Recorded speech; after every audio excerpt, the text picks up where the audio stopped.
जंगीपुर विधानसभा के भड़सर में deputy CM Keshav Prasad Maurya का हुआ आगमन। 177 करोड़ की योजनाओं का किया शिलान्यास।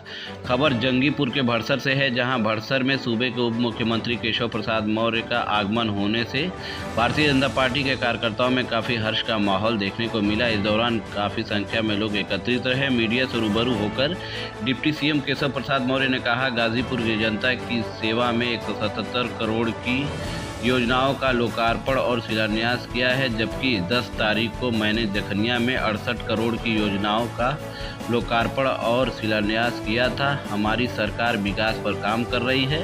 हमारी सरकार में गुंडे माफिया भयभीत है और जनता भयमुक्त है। इसी को लेकर हम लोग काम कर रहे हैं। 2022 के चुनाव में बीजेपी का मुद्दा विकास और सुशासन का है।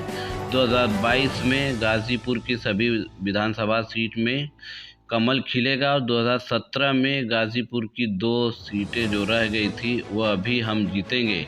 लाल टोपी हो या जालीदार टोपी हो, इनमें छुपे जो भी गुंडे हैं उनको जनता माफ़ नहीं करेगी। साथ ही उन्होंने कहा कि अखिलेश जी और उनकी पार्टी के जो गुंडे अपराधी और माफिया हैं वह भयाक्रांत है, क्योंकि उनको अब लग रहा है कि बीजेपी की सरकार आ रही है। सपा 47 सीट पाएगी, बसपा 19 सीट पाएगी, 2017 का आंकड़ा पार कर पाएगी, इसमें भी अब संशय है। अखिलेश जी को एक लाइलाज बीमारी है। कोई भी उद्घाटन हो या शिलान्यास हो, उनको लगता है उन्होंने ही किया है, लेकिन यह मुंगेरी लाल का सपना है। उन्होंने यदि कुछ काम किया होता तो जनता उन्हें वोट देती। अब 2022 के चुनाव में उनके छलावे को जान गई है और उनको वोट न देकर भाजपा की सरकार फिर पुनः 2022 में बनाएगी। यहाँ भी किया जाएगा ऐसा एक जिला नहीं, हम तो पूरे प्रदेश, अभी हमने आपको मंच से भी कहा है, हमारा लक्ष्य उत्तर प्रदेश के सभी 75 जिलों का विकास है, व्यापक विकास है, सर्वांगीण विकास है, औद्योगिक विकास है। किसानों की जो उपज है उस उपज को जहां पहुंचना चाहिए, जहां अच्छी कीमत मिले वहां तक पहुंचाने वाला विकास है। नौजवानों को रोजगार देने वाला विकास है, मजदूरों को रोजगार देने वाला विकास है।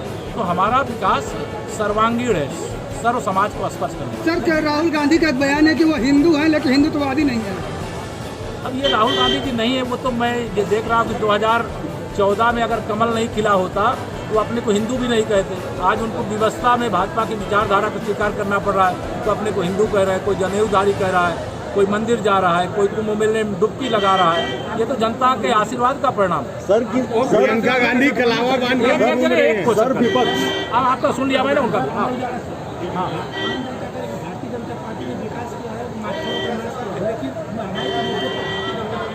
जो हमने किया है अच्छा किया, जो कोई भी चीज़ शेष है उसे भी ठीक करके हम ही दिखाएंगे।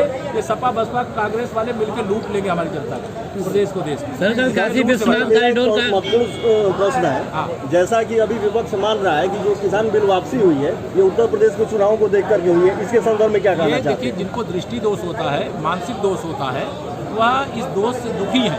क्या है, वो सोचते थे किसानों के कंधे पर बंदूक रखेंगे, अन्नदाता के कंधे पर बंदूक रखेंगे। देश के माननीय प्रधानमंत्री जी ने जो कृषि कानून लाया था वो किसानों के हित में लाया था, लेकिन शायद हम किसान को नहीं समझा सके। तो देश के सामने स्वयं आकर के सामने माननीय प्रधानमंत्री जी ने तीनों कृषि कानून वापस लेने और अब से माफ़ी मांग लिया।